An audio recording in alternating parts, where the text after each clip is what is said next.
Everyone is doing well. This is the Canadian Foreign Policy Hour, which is a critical look at Canada's role abroad. I'm Yves Engler, coming to you from Jojage, which has long been a meeting place of various First Nations, otherwise known as Montreal. And I've been a little bit ill, so I'm getting better, but I'm going to try to keep this probably to an hour or less. Hopefully, I don't go on for too long, as is my tendency. First off, report about January being a record high, even though I think it's a La Nina, so it's supposed to be a colder, but yet still we've surpassed a record in October. So the climate crisis is continuing to spiral. There's more on the Canada-Ecuador, this trade agreement. I just saw a statement from Amnesty criticizing it, and a representative from the Association Flor de Cana. We have been harassed and intimidated for opposing illegitimate environmental consultation processes for the La Plata project owned by Canadian mining company Attico Mining. We want life to be valued and respected. Quoted in a release, a representative of a community opposing Canadian mining company in Ecuador, where there's apparently 15, I think I saw 15 active Canadian mines.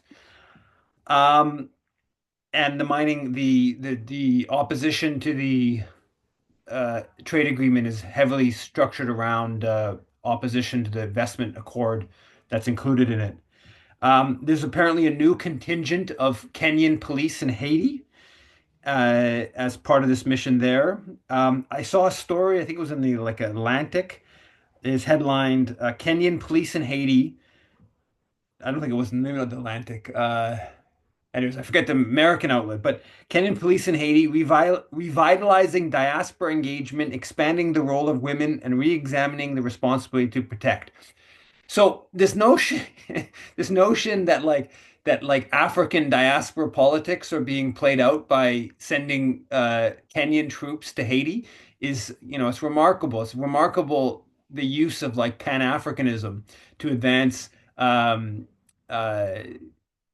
Western imperialism. And the one of the most remarkable characters in that is in my opinion is Paul Kagame, right? So Paul Kagame, the Rwandan leader that's got blood of however many millions of Congolese and also quite a few Rwandans on his hands. He frames himself as this sort of Pan-Africanist. This, oh, we're against Europeans coming and telling us what to do. And you have, someone like Masai Ujiri, the head of the Toronto Raptors, with his Africa, what's it called? Uh, Giants of Africa. It's a basketball program, and very close with Kagame, and frames this all in this sort of like kind of like black nationalist, Pan-African kind of frame, where when you're like how could you possibly be considered Pan-Africanist when you have more African blood on your hands than any other political leader in the world? I mean, it's just it makes a mockery of these important political ideologies. Anyways, you see that in this Kenya Haiti thing, and clearly the North American the rulers in Washington, they've kind of effectively played to this type of thinking. So Canada and the Philippines are in the final negotiations for a defense pact to boost joint military exercises. There's a story about this, and they quote the Canadian ambassador Hartman saying, "We have been vocal in confronting the provocative and unlawful actions of the People's Republic of China in the South China Sea and West Philippine Sea." So Canada is signing this, and there's been a couple of these agreements. I don't understand all the details, know all the details of them, but there's been a couple of these agreements, military accords that have been signed recently between Canada and the Philippines, and this is going another step further. And they're stating they're not hiding it at all that this is about challenging China, combating China. And of course we know the Americans have set up new military bases, that Marcos has agreed to these new military bases, and he's shifted from the predecessor who took a bit more of a neutral position between Washington and China, and he's gone into a much more anti-China kind of direction. And so Canada's just really quite openly and aggressively deepening military ties, bolstering the Philippines as part of challenging China. There was a story, the rapid response, something federal government mechanism to respond to foreign interference. They announced that there was evidence that there was all kinds of WeChat, which is a Chinese social media chatter about Freeland, and so they framed it as this was a sign of China intervening in the liberal leadership race. They didn't say anything more from what I saw. The short article I saw didn't say anything more that there was a whole bunch of WeChat uh, like articles or commentary about Freeland. Um, Now, I really don't know. Maybe this is all like, the Chinese government coordinating, pumping out a bunch of critical articles of Freeland. That's possibility, but it's also a possibility that it's just, people in a Chinese social media that are, there's a liberal leadership race. Christopher Freeland has a quite defined foreign policy issues on things like, Ukraine, and we, all know about. She was, I think, viewed as somebody who was supportive of arresting Meng Wanzhou.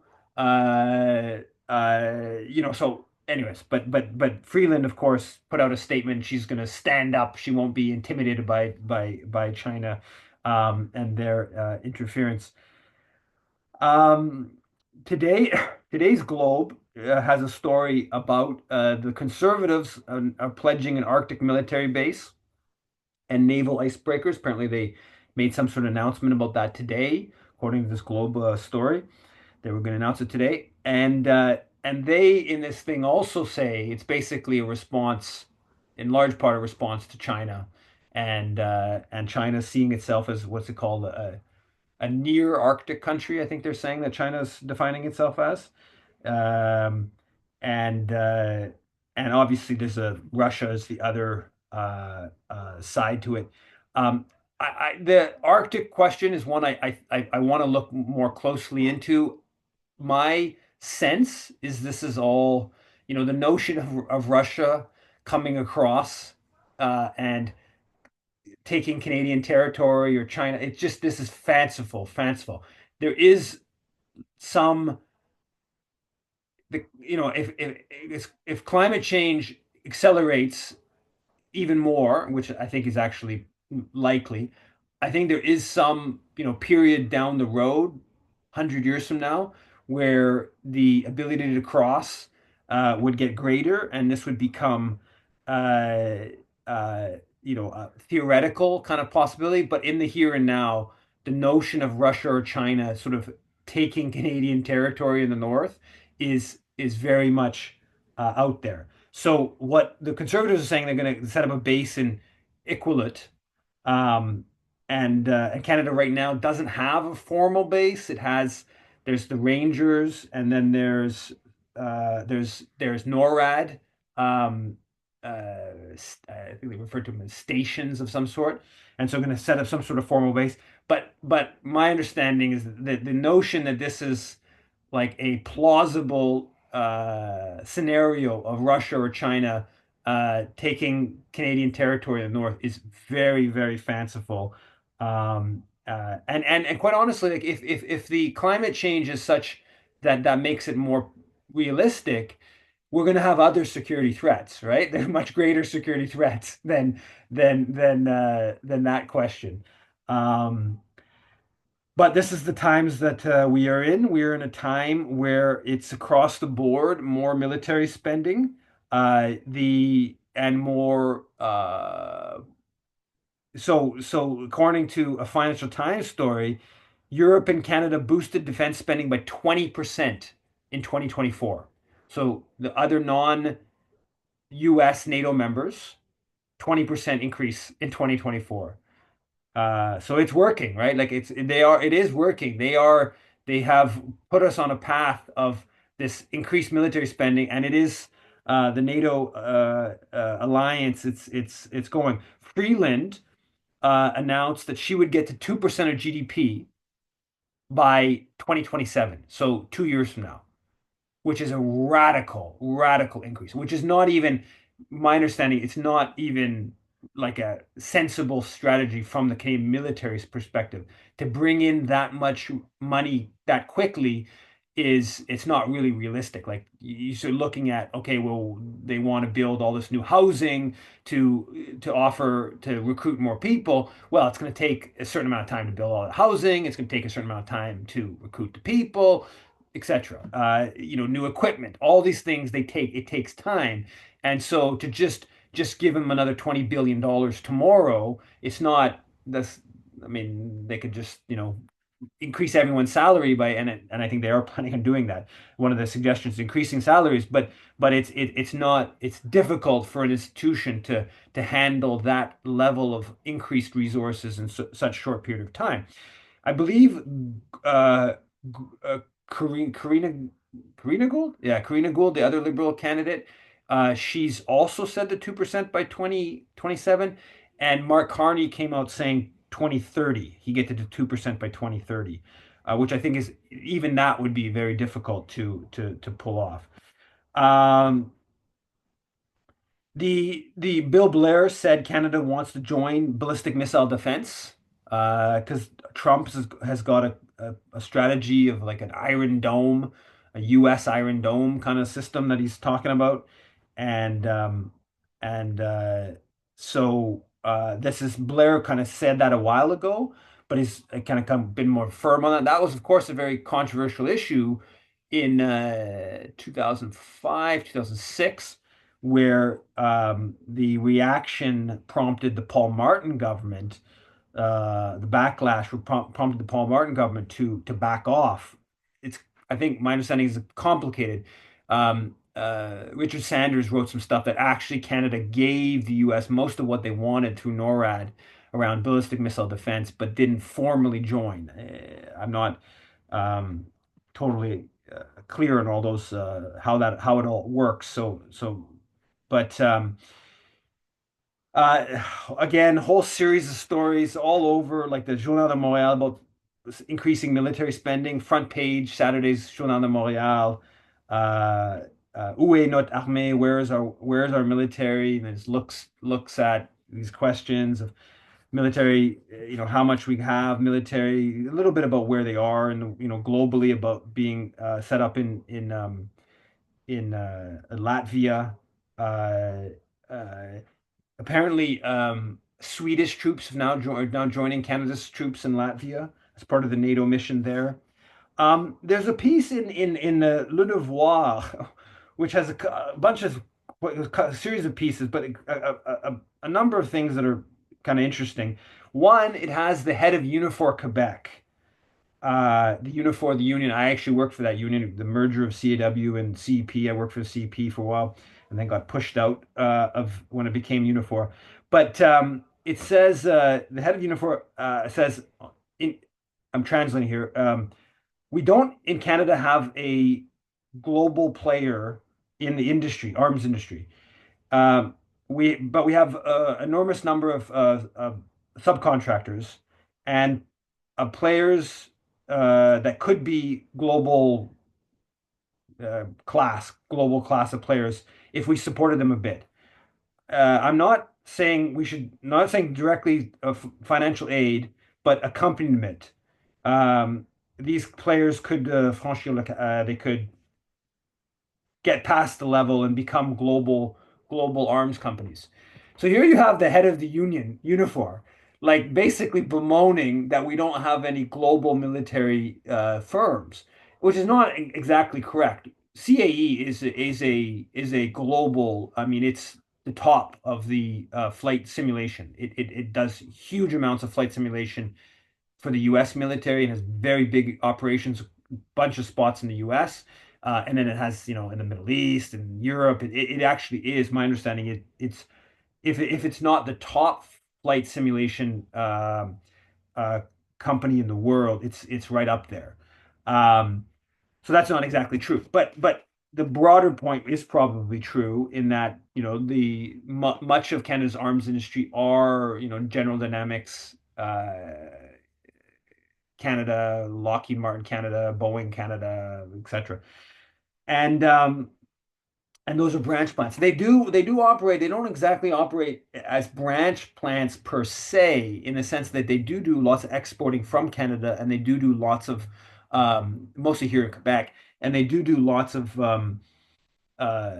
research and development. They're not just sort of like doing the unimportant parts. So they're yeah, but this is where the union head is saying this, and the story doesn't have any opposition, and so the story is actually has a bunch of stuff about lobbying from these arms firms, and about how CAE, I think in December I actually cut the number, but I think it said 12 different formal lobbying visits by CAE with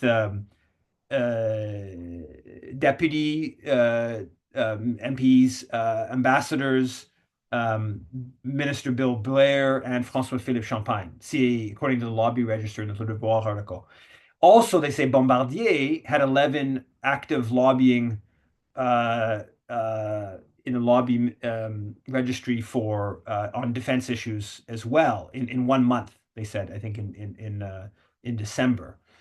So basically, just the extent to which, and then they quote the head of the Canadian Arms, the CADC, the Canadian Association of Defense Security Industries, saying like how important it is to us to make it clear that the government's going to get the 2% of GDP on military spending and the like. So this is one of the things that the arms industry lobbies more than almost anybody. They are really active, and I detail all this in my Stand on Guard for Whom: A People History of Canadian Military.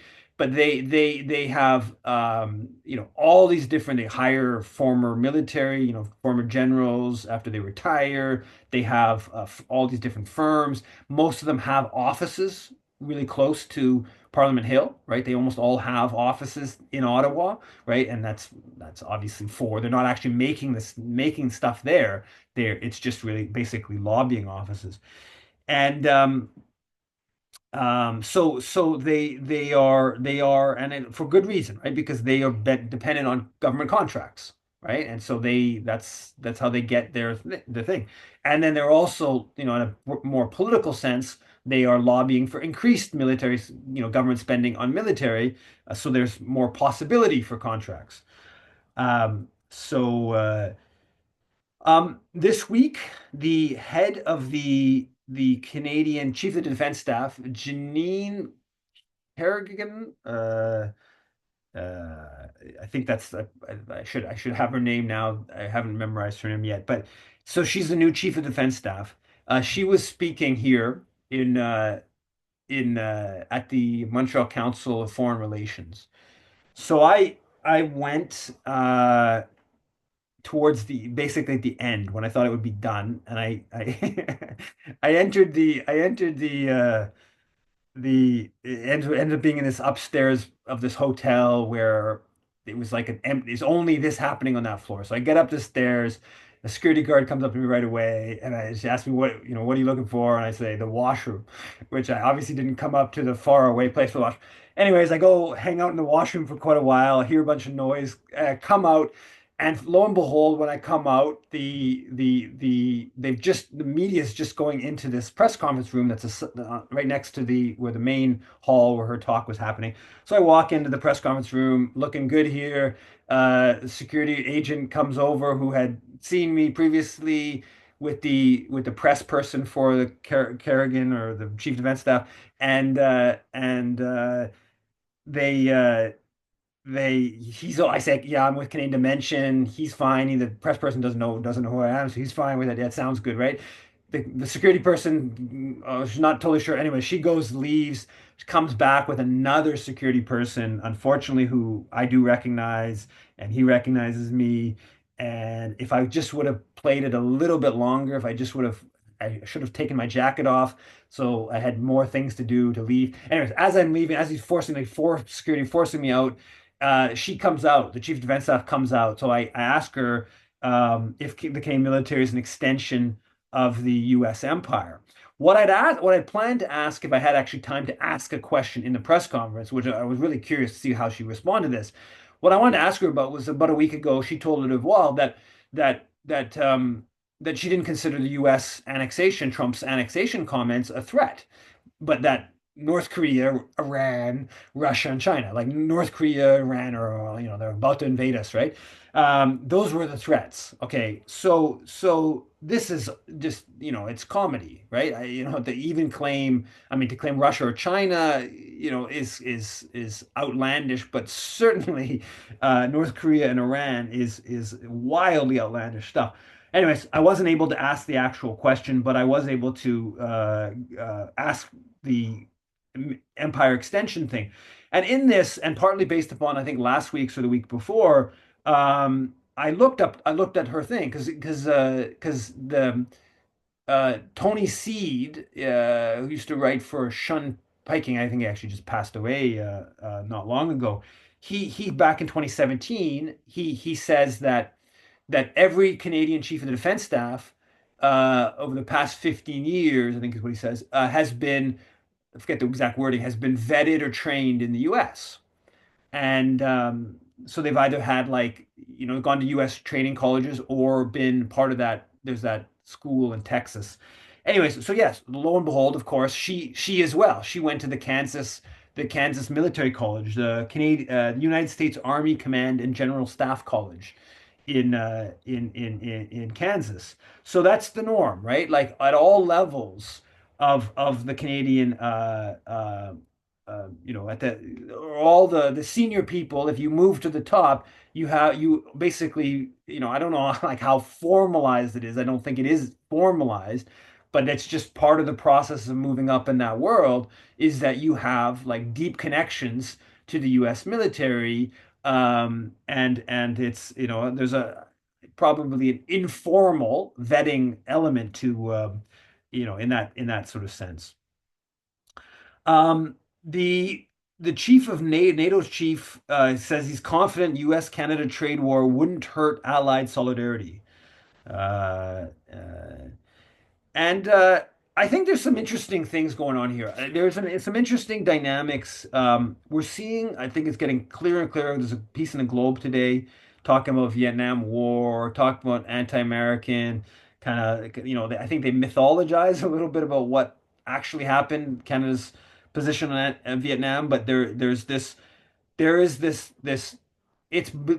Canadian nationalism is building up in a way that has the potential for somewhat of a break from the just clear pro US kind of politics of the past, at least since Paul Martin. I think that you look at if you look at Iraq War 2003 and you look at ballistic missile defense, those are two where there was a little bit of a break. There's nothing comparable since then, right? With Harper, I can't think. I mean, yeah, I'd be open to hearing people's comments on that, but Harper and then Trudeau, the alignment with Washington has been really quite stark. And I think there's some development on that. One one thing I do want to mention before getting into the more interesting part of it is apparently so there's this thing about the Trump and Greenland, and one story says Canadian companies have 23 active mining concerns in Greenland, and they're kind of making the case that makes more sense for Canada to take over Greenland. I've seen a couple things to that effect based upon geography and stuff. This one I found interesting to highlight the mining side, right? Like Canada already sort of controls. But already has lots of influence in Greenland through the mining companies, and so isn't it logical um, to maybe take over or whatnot? Now, on the nationalist stuff, and the sort of anti-Trump nationalist kind of dynamic, and kind of merging the ability to merge that with, a broader anti US empire dynamic. So Stephen Mahar, who's this, I don't know what, he's some fairly prominent commentator, establishment, right-wing establishment person. He has this tweet. He says, I fear and despise the Chinese communists, but they have never threatened to annex Canada, unlike the United States. We must now entirely reorient our national security policy around the threat from the South. Which are pretty strong words, right? Um, I don't think it's, I disagree with lots that's in there, but that there's somebody that got that kind of, pro-NATO, anti-China, kind of, traditionally pro-US kind of disposition is now talking like that. There's some opportunity. Jagmeet Singh's response to Donald Trump's thing, which was very strong. Okay, I mean, very strong for Jagmeet Singh. So Jagmeet Singh's response to Donald Trump's mad plan to ethnically cleanse and take over and whatever exactly his plan is or his musings are, and he's continued these musings consistently since then. But this is Jagmeet Singh response by saying Gaza, and he says it, and he does it the night of. Okay, so he does it only like a couple hours after Trump's press conference with Netanyahu. He says Gaza belongs to Palestine and no one else. Trump's threats are utter madness. They violate every international law, destabilize the region, threaten the ceasefire. Canada must stand up to this forcefully. Gaza is not for sale. It belongs to Palestinians. Um, and I think what's interesting here uh, is the alignment of an anti-Trump and this thing specifically, and I think this is the most obvious, with a sort of pro-Palestinian. Can there be a sort of Canadian nationalist? Can we tap into the nationalist sentiment that's all these polls have shown have just increased drastically over the past couple weeks?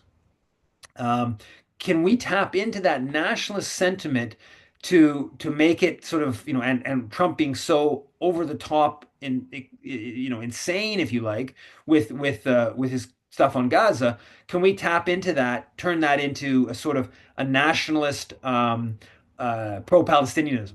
And I think Jagmeet Singh is doing that. That's some of what's going on there with that. I think with Singh, it's a little bit interesting because we've been Singh has to, in my opinion, has to. There's no option, and I think we're seeing that he has to come out with anti-Trump kind of stuff. He's been very cautious, overly cautious, and I mean this genuinely from a electoral standpoint. I don't mean this from the right or wrong standpoint. I think he is making an error electorally, and I think people within the NDP understand that if he doesn't attack Trump now, including on foreign policy, stuff. The problem for him, of course, is that he's been so on board with China, so on board with Ukraine, so on board, even on increased military spending. Where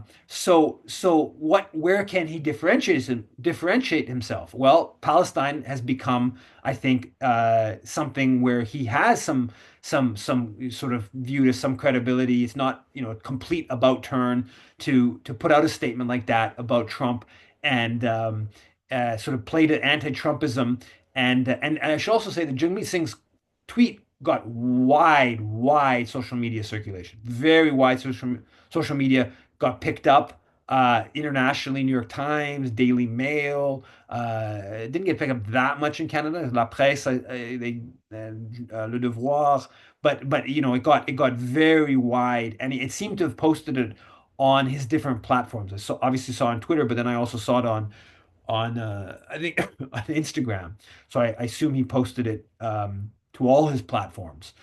Uh, so that's an interesting that's a kind of like a hopeful side to the Trump madness, and how do we position ourselves to get this. Okay, so Trump's going after Panama, he's going after Greenland, he's going after Canada, he's going after Gaza. He was this annexationist, he wants to take over the world, kind of play that Canadian nationalism to make it, against U.S. empire. I don't know that it's not going to be easy, but I think there's real opening that we should try to exploit, and we don't want to mythologize, and we don't want to, like both mythologize Canada Palestine or mythologize Canada from a colonial side to it, and so I've thought about trying to put together some sort of like public letter to get,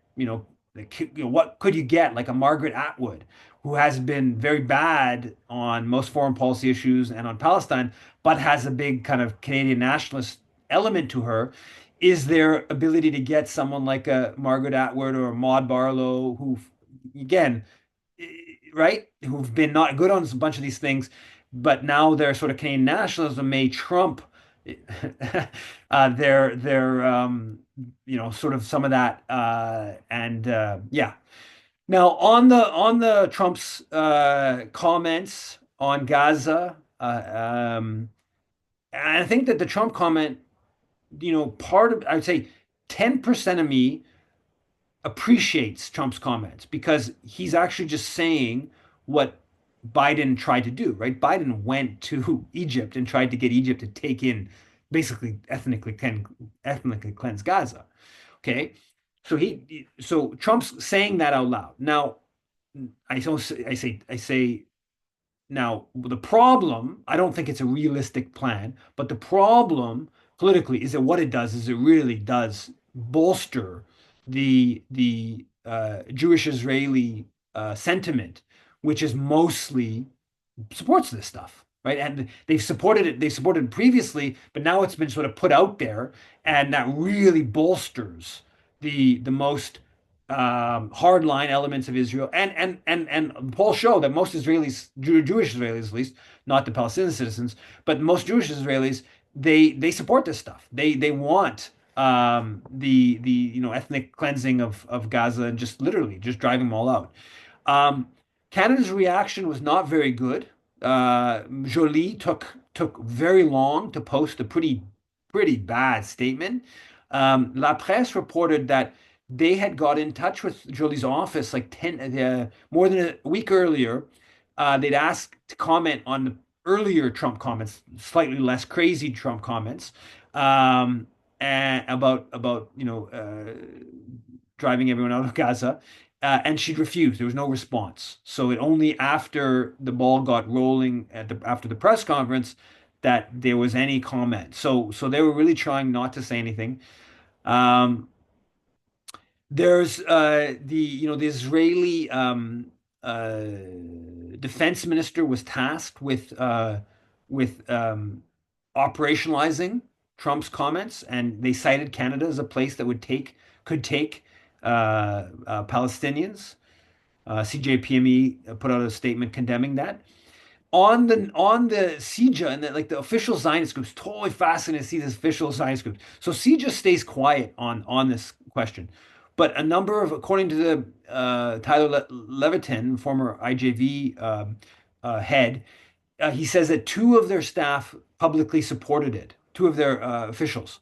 So the David Weinberg, who's their director in Israel at their Israel office, he says, he calls it a good thing and a huge achievement, and he describes Israeli public support for expelling Gaza Arabs as, quote, informed political maturity. So expelling them is informed political maturity.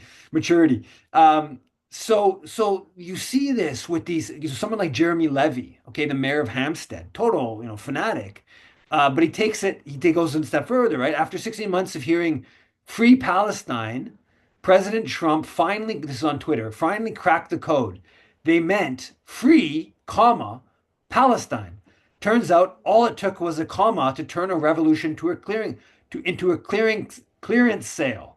Okay, so he's, saying Gaza is free for Israel, for the US to take over, Israel to take over. Um, uh, so this is the kind of like fanaticism to see these people who are like, framed in defense of hostages, whatever, and they're just so openly, okay, yeah, just drive everyone out, expel everyone, demolish it all. The people who did all the demolishing are, the excuse for this is that, oh, it's been so demolished, but the person who's done all the demolishing is right next to you. Totally fascinating to see this play out. The open racism and anti Palestinianism that flows, or kind of around, but just been building up. So Brian Lilly, the Toronto Sun uh, uh, columnist, he posts, even with a ceasefire, the Hamasnik animals are on the streets of Toronto, faces covered, denouncing Israel, supporting their terrorist pals, and denouncing me. They can go to hell.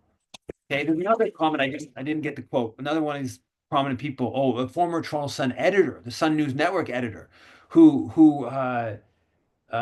his comment about, again, like, just totally racist animals. Oh, it was about how about anybody from Gaza coming to Canada and how it was a threat to the Jewish community, and but really over the top kind of language. The racism that's just spewing out. I think the Trump stuff just further emboldens these types of people. Um, the Association of Jewish Doctors of Quebec put out a thing claiming that, I think they said it was 45% of their members have been had an anti-Semitic incident. And in the article, I didn't go read their actual study or whatever. But one of the things they say, for at least for the university based, is that if they had seen a demonstration against Israel, right? So an anti-Semitic incident was some, I guess maybe McGill health professor who saw a demonstration against Israel. They state that openly. So this is a group, this Association of Quebec Doctors, that was set up in response to a letter by hundreds and hundreds of Quebec doctors back in November, I think it was, criticizing the calling for a ceasefire, criticizing what Israel's doing. But basically what they're doing in this thing, and this how it was framed by the anti-Semitism envoy, Deborah Lyons, is basically, they're trying to mobilize Canadians' concern for healthcare and the lack of it and the difficulty of getting a doctor and stuff like that, by saying that the doctors are being, taking less hours, that maybe they'll move to the US, they're maybe they're going to leave because they're facing so much of this anti-Semitism, which they barely hide as just basically opposition to Israel's genocide. It's a pretty dubious way. We're paying a Deborah Lyons special envoy, to basically try to scare Canadians out of criticizing Israel, because you're gonna have less health coverage because Jewish doctors are claiming that they, feel uncomfortable by pro pro-Palestinian sentiment. Anyways, um, the Ellie Schwartz was arrested for uttering death threats at a rally, at a pro-Israel rally in response to counter-protesters about a week ago. The police in Toronto searched his house. They found a 357 Magnum rifle and scope, 10 boxes of uh 357 Magnum ammunition. He was charged for not, I think I misreported this on my article about it. He was charged for improper storage of ammunition, not improper storage of his gun. Presumably, he has some permit for his gun, but he was, I don't know what, the ammunition wasn't well stored. He also, at the where he was initially arrested for these death threats, which is a little bit unclear, like how he was making them exactly. But he also said he was part of a listed terrorist organization that Chan Kanai, or I forget the name of it. It's a Jewish supremacist listed Canadian terrorist organization. I think it's one of the only, maybe the only. But then and also at his house, they found a whole bunch of this paraphernalia from this group that's listed as a terrorist organization. And so this guy, apparently, he was at U of T campus regularly during the encampment, sort of a counter causing trouble. He's also the person who organized who drove a van that initially appeared at the Walk for Israel in the summer, that was this like anti-Muslim, anti-Palestinian van that just drove around Toronto like with this basically the Arabs and Muslims are taking over and da da da da da, and it was all sort of centered around um, Palestine or praying at Palestine demonstrations and stuff like that. It was widely condemned. So now, the guy, I guess good on the police for actually, following through on this guy and his threats and searching his house and whatnot. But the one of the things that comes out of it interesting to me is that there's all these like raids of homes, right? The Indigo 11 that were raided, all their homes. Now, nothing is ever, from what I understand, nothing's ever found. Nothing, certainly no guns. I mean, I guarantee you, if any one of the Indigo 11 or whatever, where there was a gun at their home, I guarantee you that would be a sort, even if it was permitted gun, even if they were loud, whatever.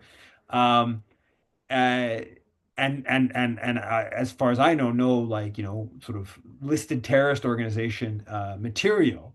Um, so that I think is interesting. But when you have all these like over the top racist comments being made, animals calling the Hamasnik animals from Brian Lilly at the Toronto Sun, and then you have people like this guy who is clearly got a violent got some violent inclinations, and you have like the JDL organizing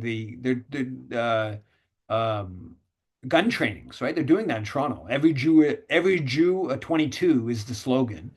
Um, and I mean, we'll see if anything happens.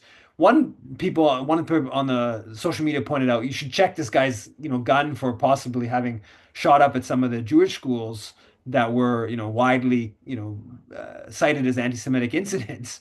And I agree with that. Presumably this guy's not that dumb to have done that, and certainly not to have done it and then had his gun in his house. But yeah. So and on a different angle of the police, so the SIU, which is the investigative unit, get the exact acronym. They didn't charge a Toronto cop who was videoed punching a demonstrator outside U.S. consulate. So sometime in the summer, somebody had a placard, had his hand on a or poster or placard or something that in some way was viewed. The police were claiming that it was obstructing their view of something. Or I think they thought there was going to be some some fake blood being put on the street or something. And so a police officer goes over to try to kind of like take the placard away from him or sort of replace his hand on the placard. And I guess the guy kind of somewhat this, according to the investigation article I read, swats at the police officer's hand. Another police officer comes over and just socks him right in the face, breaks his nose. According to the SIU investigation, they're not charging the Toronto cop on video punching the guy in the face because it's viewed as the acceptable. They put it the upper end of the acceptable level of use of violence in response to somebody who's got their hand on some sort of banner thing, and a police officer comes over and they say swats. I don't know. they imply very strongly very light swatting, um, and so then the police, I guess, have the right to just break your nose if you were to do that. Um, so coming to conclusion, I think I'll skip a couple of things. Frank Bayless, who is a running for the liberal, very outside liberal, but he has actually paid the money, from my understanding. He Montreal here. He's said there's an article today in La Presse saying that says he's going to recognize Palestine. So he's clearly positioning himself as trying to take the Palestine issue and see frame that, take that and win votes based upon that, I assume, because that's a step outside from what I understand of any of the other liberal candidates, and certainly not the government at this point. So that's a good development. The Rabble has a story called Palestinian Solidarity North of 60. And it's basically about up in Yellowknife, the Palestine solidarity activism of the past 16 months, which is pretty impressive, a pretty small community, and they've done a bunch of things. The Concordia students, I went to the demo on Thursday, and there's a rally outside of the Board of Governors, and I knew there had been a Board of Governors meeting. There had been a special general meeting of this CSU, the Concordia Student Union, a week before, and it was to get the mandate to bring to the Board of Governors meeting. And they had a general meeting, and they voted 885 to 58 to on two different resolutions for boycotting and breaking university relations with Israel. 885 to 58. That's absolutely overwhelming. To get that number of people, there's no room at Concordia. So the H110, the big room, has like fits 700 a bit. So you can't even fit that in any room at Concordia, and there was some spillover. So this is a really, it's a good sign that both the movement is still going. To get almost 1,000 people, this is totally, you got to register. It's each student. You have to have your card. You have to register. There's long amount of debate, then vote. It's all like a pretty, not a particularly fun thing to do, but obviously a very impressive display of direct democracy. It really confirms how they have completely lost the university. Now, Concordia was a university that Montreal's got obviously the second biggest Jewish community. It has tons of ties, to the Jewish community, and so by those numbers, almost certainly there's more Jewish students that voted in favor than against. It really proves that these groups like the Hillels, the what are they, Startup Nation, they're just astroturf groups now, right? They have a bunch of funding from outside groups, right? If it wasn't for these outside groups funding these, Jewish pro-Zionist student groups, they would probably collapse almost overnight. They seems to me pretty clear, they don't have the numbers. Um, and so that's very good. Now, the flip side to it, the administration responds by banning or blocking the student union from booking spaces, and the administration is still in the pocket of the pro Israel Jewish donors. So they're responding to this by more repression, but it's clear all the different votes now, like Concordia, McGill, the numbers are just getting clearer and clearer. It's overwhelming. The students overwhelmingly oppose Israel, and they're willing to come out. So um, I'll leave it at that. And people go. I see Hans and Yuri have their their hands up, and I'm going to make Laura a.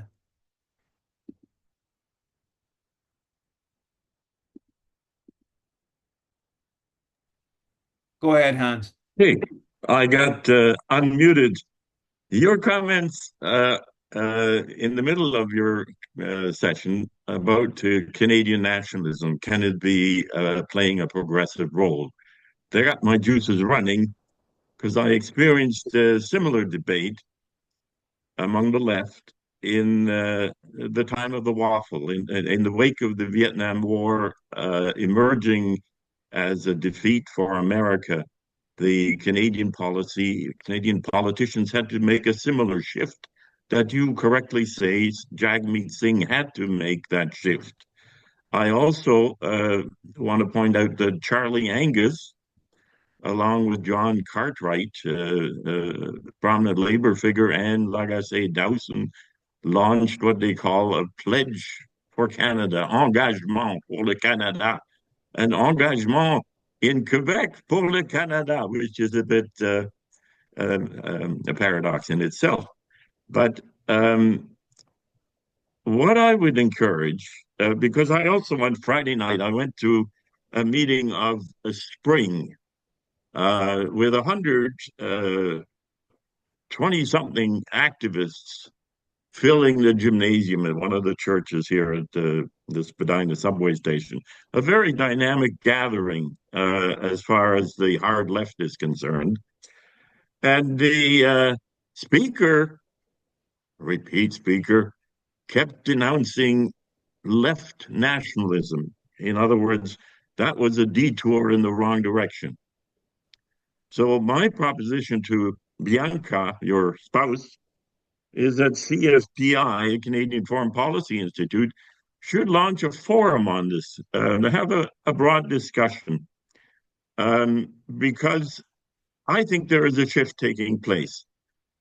Yes, a lot of that patriotism could go in the wrong direction, but there definitely is an element of a national liberation struggle to be found here in Canada when Trump so not so subtly says, if economics don't do it, we might just jump across the border. And Eve, you're the chap that's written the book that the Canadian Army won't do diddly squat to defend us in any such eventuality.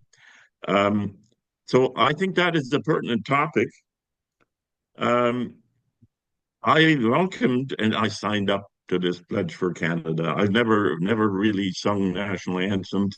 I could be pleading the victim that me too, I am a victim of Nationalsozialistische Arbeiterpartei, the NSDAP. If they hadn't cropped up, I wouldn't be in Canada. But I don't want to play the victim card. So I know that it's a double-edged sword. But with the clear example of the waffle, working now, drilling NDP election signs into the frozen ground, I wanted to remind my ultra-leftist friends that elections too are a form of the class struggle. And unfortunately, our Captain Canada here in Ontario is seizing this bull by the horns all the way to election victory. But because we have to fight this battle along class lines, we also have to fight for the NDP, even if the ground is frozen. Thank you. Yeah, I didn't. I obviously wasn't at that meeting in Toronto, but I did read a piece by David Bush, who may have been the person you're referring to, and where he was criticizing left nationalism. And I don't. I mean, I agree with the. I would say I'd agree with the thrust, most of what he's saying in there, but I don't. I think there's some. I don't see.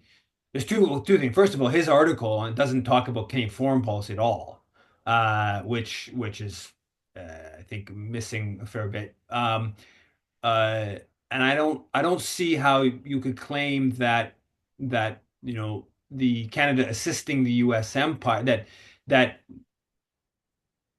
developing a nationalist rejection of the U.S. empire, that saying, "Hey, Trump wants to take over Panama and Gaza and annex Greenland, and he's also saying he's going to take over Canada, and that we should be in solidarity with those opposing this annexationist president." I don't see how that's not a sensible political strategy. I don't think we need to mythologize taking it very specifically, let's say just stick to the Gaza question, where there's no way you can credibly sort of say, oh, Canada's been trying to help the Palestinians, but now Trump is, or US has forced us against it, and Trump, what? That would be just a lie. But I see some openings, strategic openings to push kind of an anti-empire thinking, and concretely with the Canadian military. I mean, you can't seriously investigate the Canadian military and not basically come to the conclusion that it's structured to advance U.S. military. I mean, it's not really up for debate. Like if you go back and you look at the creation of NORAD and how the Canadian military basically behind the politicians' back, deep in there, created these relations with the in Colorado with becomes NORAD command, and then sort of moved it along and then kind of forced it on the politicians. You look at things like the 62, I'm doing a piece, I just submitted a piece on this, 62 in the Cuban Missile Crisis, the Canadian military, without like anything, they supported the blockade of Cuba, right? They claimed it was they were training with the Americans, right? They did it under the political radar. They just basically violated the rules of civil control over the military. Um, on to 2003 invasion of Iraq, and how even though Canada didn't officially participate, there was a whole bunch of Canadians that fought because they were in U.S. units, because they commanded, that NORAD helped with it. So the Canadian military is so deferential and dependent and aligned, and I don't know whatever exact word you want to use, to the U.S. military, and so a nationalist kind of thinking around military affairs. I think it leads to defund the military, and that's the point of the piece I wrote. Is that the most nationalist thing, most sovereignty-minded thing you could do in the current context is to just to respond to Trump's call to increase the military spending, and his talks about annexation, all this stuff, by defunding the military. That's and just lessening the institution's capacity to be part of the U.S. Military machine. Um, but yeah, so a nationalist kind of framework to, it jolts so much of Canadian military kind of affairs. So I think he's making a tactical error. I don't Maybe it's motivated principally because of Doug Ford and how the politics of Ontario provincial elections are playing out, but he's overplaying his hand. Yes, obviously from an indigenous perspective, like this sort of Canadian sovereignty argument is like, whoa, I'm not so sure that's the most right. Obviously, from like Canadian mining companies sucking out resources, that's not that. I mean, that's Canada. That's not U.S.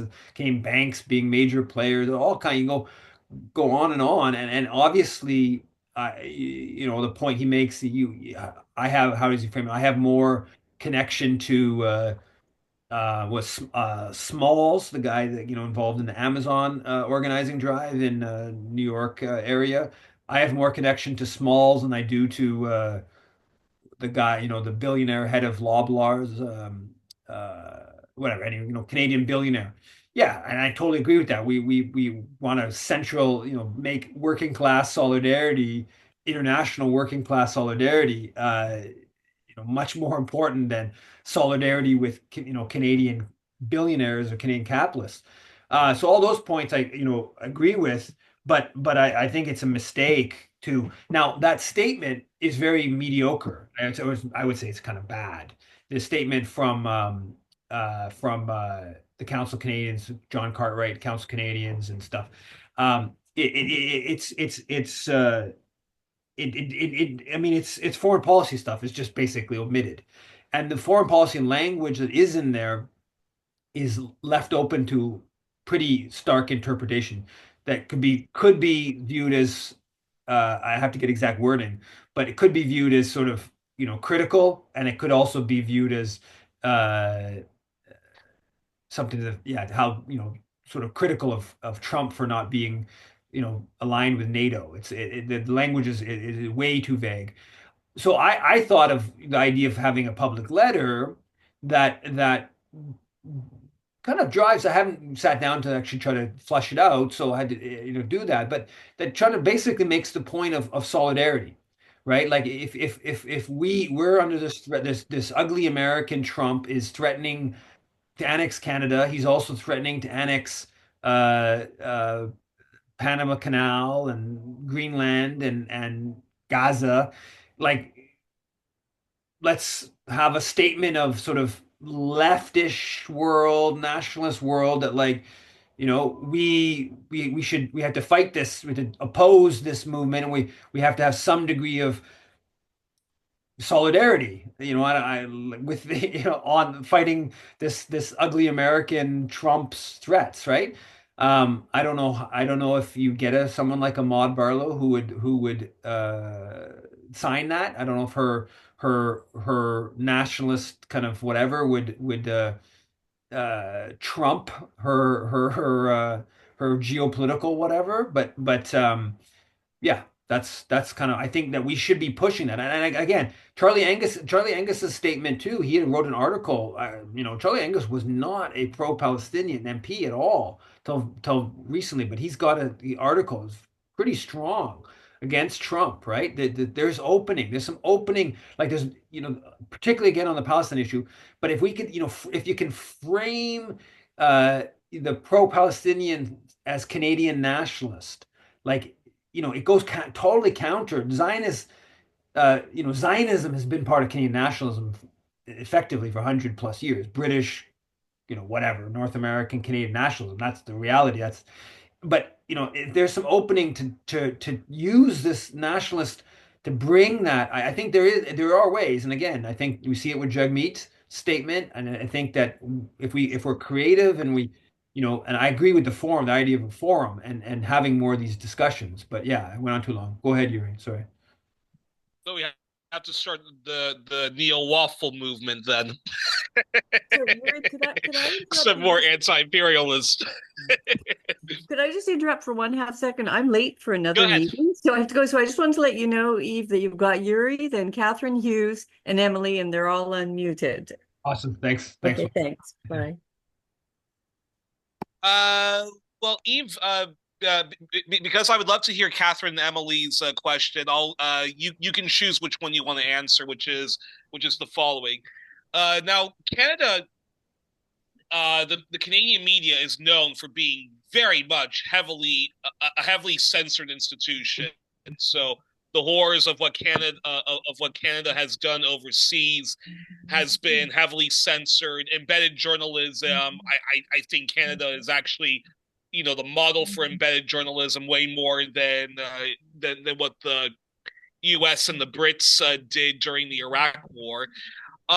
So what was it about Canada's involvement in the Somalia so-called peacekeeping that sort of broke the embedded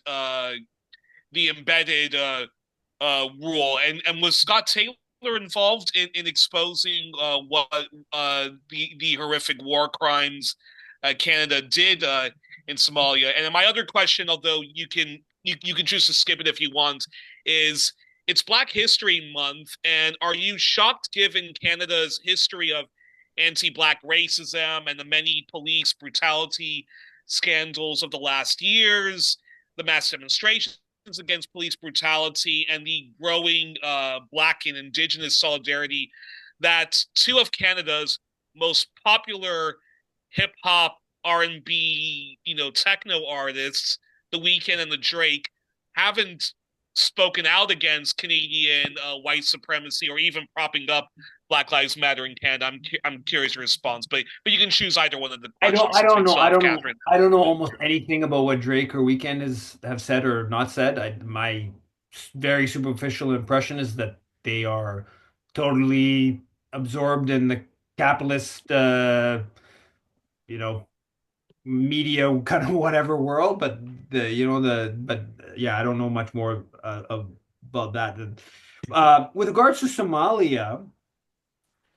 The Obviously there was two different really big incidents that became a big deal, which was the shooting of two one I think ended up being like no, maybe it was no, it was the torture was there was shooting of two. So people, I guess the Canadian base, people would come by, I don't know what they would looking for stuff, looking for food, looking for stuff.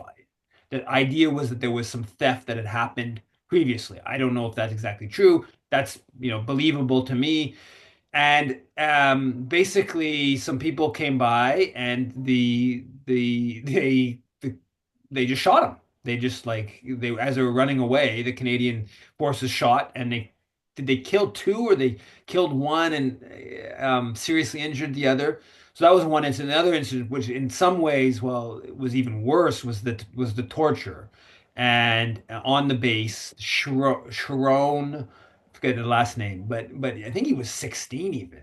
Is that check these details, but they tortured him to death. Did they? I think to death. And and it was like 50 soldiers heard it, like really big. 70. It was a really big number.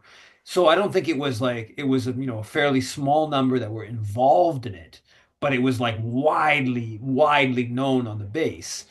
And and so then that comes out later, and then part of what comes out on that was is that the unit which was forgetting the name now, they get disbanded in response.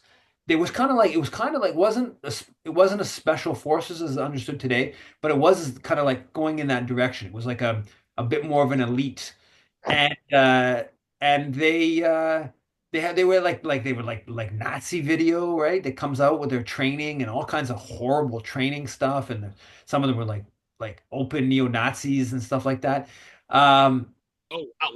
and so I don't know what happens. I don't know what happens. There were all kinds of really racist comments that they were caught saying or whatever, remarked in different places. I don't really remember like the process of how it all gets leaked and how it all comes out. It does come out afterwards, and then there becomes a huge inquiry, and then the military tries to repress everything, right? They try to they refuse to give documents. Even there's a formal inquiry government, and they still refuse to give the documents to the formal inquiry, and to the point where the formal inquiry has to have like sessions of the inquiry just on the question of getting the documents. I don't know what role Scott Taylor plays in that. I don't know what role Puglisi plays in that. But yeah, it was a big scandal. And then I think it's kind of understood that some of that unit, um, they end up in the JTF too, right? They end up in the special forces.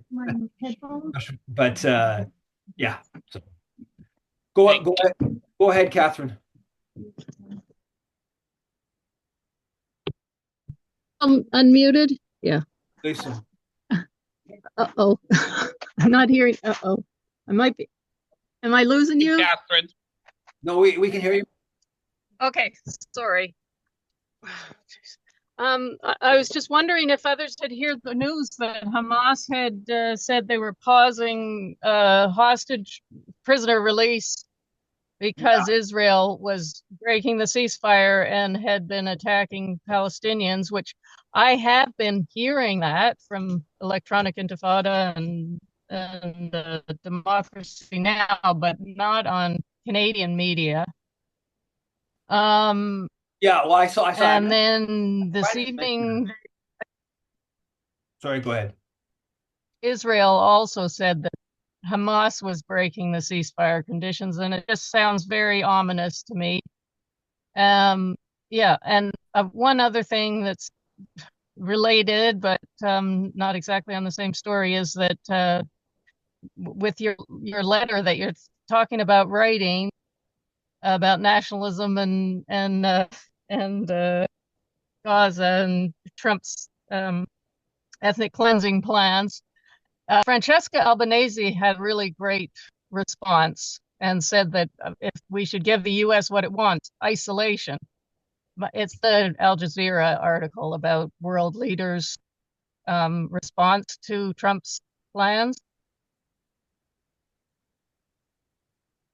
Yeah, I mean, I saw the Gaza stuff. It obviously looks ominous, and I think that this is where Trump has, emboldened the far right, and obviously Israel's been violating the ceasefire flagrantly with regards to allowing like even things like tents, right? They're not allowing the tents in, and people seen the images on Al Jazeera about the horrible situation of people who were like sleeping on they're in dilapidated tents and sleeping on mattresses that are like all wet because the rain is coming in, and so they're not even letting things like tents in, and let alone the other things they committed to, which is some of the equipment. I think it's some of the equipment to start the process of removal of bodies, right? To get bodies out from under the rubble, including apparently some of the Israeli there's some Israelis that are under, and so they can't. Hamas is even saying, well, we're not going to be able to fulfill what we've committed to because we can't get these bodies. I guess they know sort of where the bodies are of the Israelis. We can't get them out until we have some equipment. You won't let the equipment in that we need to get it out. So clearly Israel's been violating it. That was understood. Everyone knew beforehand Israel was going to be violating, widely. To be honest with you, some of this stuff, and they've also been killing people. They've been killing people fairly regularly still in Gaza.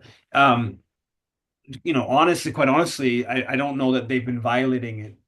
But I think maybe I expected even more violations because that's Israel's modus in Lebanon. Their violations are wild, right? They've blown up 800 buildings. That was just a couple weeks ago during the ceasefire. So the yeah, and it is. I'm curious. I'm curious to see what the reaction is in Israeli society.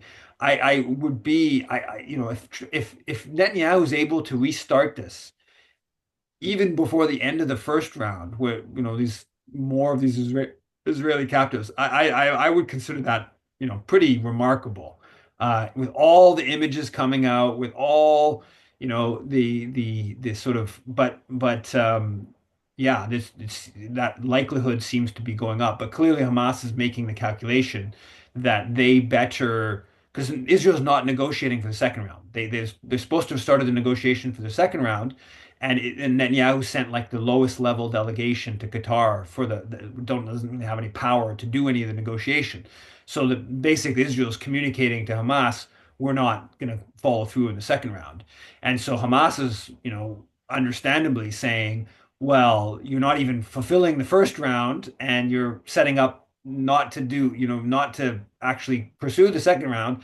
And simultaneously, Trump and you are talking about coming up with a plan to drive everyone out of Gaza. So this is our moment to basically bring some pressure within Israeli society. I mean, the Hamas's game here, I think, is to try to, have big protests in Tel Aviv and wherever to demand that the Netanyahu, fulfills at least what they care about, which is the lives of, Jewish Israelis, the captives that are in Gaza. They don't care about Palestinian lives, the thrust of Israeli society, but they do care about that. And so, while it's kind of while Hamas has that kind of, in the Israeli public kind of discourse, they to use that leverage. So that's what I think is going on here. But yeah, clearly Israel's violating, and it's really ominous because if it does go back, if they go back to a full-on fighting, I mean, like when will that end? Right? Like what's the timeline going to be on? I mean, how long are they going to, go on with this? But when you see the polling about of Israelis, they support this stuff. They want them all driven out. They want a captive deal because they want the Israelis back, but they want to just drive everyone out of Gaza. So go ahead, Emily. Am I live? Oh, no, I'm not. What happened? Yeah, yeah. I'm alive now. Oh no, am I live? Yeah. Okay, sorry. Yeah, so I'm just going to be brief, but this things are happening so fast, right? Like we're just on rapid, and the things that come to my mind is someone once said history is unfolding. I think it was Marx or Lenin. And Allende in Chile said, we must make haste slowly. And I think it was Castro who said, where do we go from here? Or was that someone else, right? So, what I'm wondering, in light of the discussions and everything going on today, and what some of people's thoughts are, I'm just wondering what people think. And I'm not asking for a discussion now, but just to maybe go away and think about it, is to have some kind of forum, someone else suggests that, but where we spend time developing scenarios, right? Like 3 scenarios, given this is what's going, given everything that's going on, I don't need to itemize it here, including media, including what's going on provincially, including what's going on globally, relationships with China and BRICS and everything. And 3 scenarios about positioning ourselves as leftists, right? So anyway, I just wanted to throw that out there. I think I know for me, it would certainly be a valuable exercise personally, is to go through that. I think that makes a lot of political and like intellectual sense. I think that it would be a mechanics of pulling that off and making sure that doesn't get too unwieldy. How do you kind of concentrate that discussion? A forum. And I think we could think about that. Like, I mean, if people are interested in, like, I've done a lot of this kind of stuff in my life, right? So yeah. Well, if there's like a webinar type thing that you were into, kind of bottom lining, I certainly be happy to send it out to well, obviously this list, but the list I send weekly, but also the much bigger Canadian Foreign Policy Institute list. Yeah. But I would suggest that, maybe it makes sense to try to get 1 or 2 speakers or I don't know, facilitate. I don't know how exactly you want to organize it, but to get the kind of conversation rolling, and then if it was a bit more of an open session after that. But yeah, so. Yeah. I just want to know for now if people are interested, what people feel about it, because I'm sure everyone who's on here has some thoughts about how that could or could not work, or whether it's valuable, or what other aspects just to get where people are coming from with it. That's all. I just want to put it out. So just on the side, if you wanted something like that was like, I don't know, sake of discussion, like a Thursday night, like not the Monday, but like some day during the week, and sort of people who were on my list, right? There's like 840 names or something like that on the list. I could send it out, and whoever wanted to coordinate that kind of discussion, that would be something that would be feasible, So if let's just say sake of discussion, next Thursday, not one coming up, the one after, you wanted to try to coordinate some sort of discussion where people, you're just kind of, I don't know, you're just a free flowing, where people just, came in, gave each person, if they want to do a minute or 2 or not, you could just listen if you don't want to do it. And I could, facilitate that, sending it out to the list. Yeah. And the thing is, that's where, I want to get people, because I mean, there's free flowing. There's also developing frameworks, right? Like developing some conceptual frameworks, and then that's used. Like, so there are different ways it could be done. So, yeah, but that's great that it could work technologically. That's awesome. So so if people want to think about it or whatever, yeah, because there are many different ways it could work. That's all. And it could work. And go ahead, Lynn. What I don't get is I mean, reflecting on this conversation, it's surreal to me that Hamas ever let any hostages back. I don't get it. What precipitated that? I mean, it's been over a year, and then suddenly I mean, nothing has been agreed upon. And I mean, reparations, right of return, like uh, everything, all of it. Yeah, I think Hamas was in a situation where the suffering in Gaza is just so intense, and the population wanted, needed, whatever relief, right? And so yeah, it's horrible to be stuck in a half destroyed tent in the middle of winter while it's raining. But it's even more horrible to be stuck in that tent when there's bombs being dropped all around you, right? I mean, and so some trucks of relief came in. Apparently, early on, the trucks Israel did a decent job of fulfilling its stuff on that. Now, you're right. You're completely right that none of the fundamental issues of the injustice towards Palestinians have been dealt with. But Hamas doesn't have that power, and so that's why they I have. think, and the discussion all along was just ceasefire. It's like, ceasefire, so what? That doesn't do anything. Just stops the guns for 5 minutes.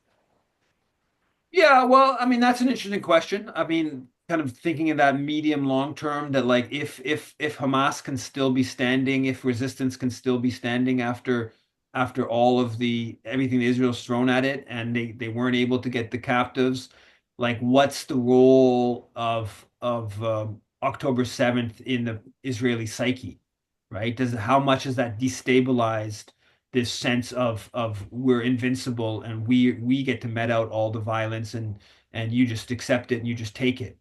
And I think that's what October 7th did to the colonial project, which is that it said that no, it's not just one, if you're gonna keep mistreating us like this, that there's gonna be you're gonna always be vulnerable. And so that's not, how to look at that in a 10, 20, 50-year perspective. I think that's more of what Hamas was thinking about. But also, of course, the question of Saudi normalization, and everything suggests that the likelihood of Saudi normalizing, which would be kind of, massively damaging to the Palestinian national movement, that's been completely thrown off course. And it seems very unlikely that there's going to be any sort of Saudi normalization with Israel anytime soon. So, but I should go because I'm way past. Thanks everyone for participating, and see you all next week. Take care.